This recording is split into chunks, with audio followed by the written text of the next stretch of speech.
Hey guys, I Saw Bear here, and today we'll be talking about the update 0.024 for the game Foxhole.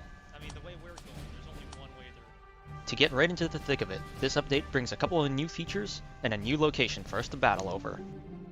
This new location is known as the Umbral Wildwood. It's located just east of the Upper Heartlands, and the map features a strong division between open farmlands and thick forests. The western end of the map features the fringes of civilization. Farm fields and small towns dot the western half. The transition zone, which is roughly in the middle of the map, running north to south. Along this transition zone, you'll find hard cuts across roads directly from grasslands right into forests, or you'll find plenty of areas that have been logged somewhere in between. And then on the eastern side of the map is the Umbral Wildwood itself. In the forest, the vegetation is very dense. You'll come across small creeks and tributaries that you can cross or find bridges across, and it'll leave you looking at your map a lot. This is easily a place you can get lost in. Even the map won't show you everything the forest has to hide, and you never know what's going to be around the next corner. It could be a little hidden away sanctuary, or an enemy foxhole. You might even stumble upon the newest structure in the game, barbed wire. Barbed wire is an obstacle that can be used to slow down enemy infantry movement. It only costs 15 basic materials. It will not do damage to your soldier. However, it will make you incredibly slow. It doesn't matter whether you're running, sprinting, crouching, or prone, you'll go extremely slow in the barbed wire. Explosives cannot be used to counter barbed wire. Instead, you're going to have to turn to the good old wrench to dismantle it.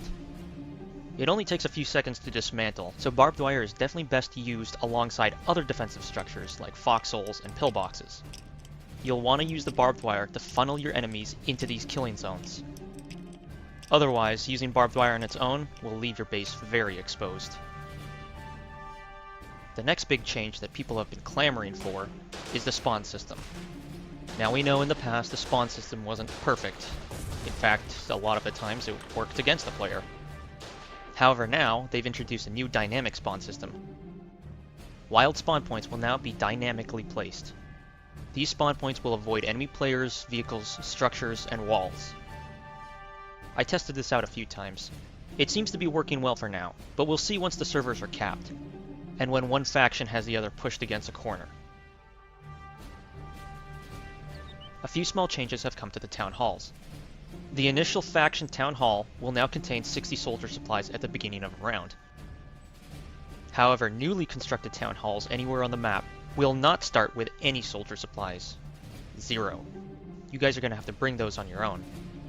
Lastly, as it relates to town halls, when a town hall is destroyed, items will no longer scatter on the inside where they are unattainable. They will now scatter in front of the town hall when it's destroyed. Additionally, faction locking will now be enforced during both weekly wars and non-weekly wars. This is likely to prevent people from just swapping sides as they see fit. Come on guys, pick a side and stick with it. To address some of the griefing problems, trucks can no longer be locked or coalition claimed if there is a driver currently inside. I'm assuming this is to mean that if there is another driver inside, someone else can't lock that truck while he's inside of it. A few other small changes include: backpacks will despawn more quickly if they only contain starter kit items. That includes the pistol, pistol ammo, and the hammer. Offline characters will only spawn if the player has been logged in for longer than 3 minutes. And the revolver range limit has been increased by 10%. A few other changes that I would describe as quality of life have been implemented. This includes that the daily vote to kick limit has been increased to 3, and player lists can now be sorted by level, rank, name, and coalition. This is going to make finding that one person you need to commend infinitely easier. There were some major bug fixes as well, but I'll leave those for the patch notes down below. There is one bug I would like to mention. There was an old bug where trucks would start flying away off the map when exiting them. This is fortunately, or unfortunately, depending on how you see it, been fixed. That wraps it up for this Foxhole update. This new map is going to produce a lot of interesting firefights in the woods. I just know it. And who knows what the devs have hidden away in that forest. I'm sure there's plenty of secrets for us to discover. Be sure to like this video and follow this channel for all future Foxhole updates.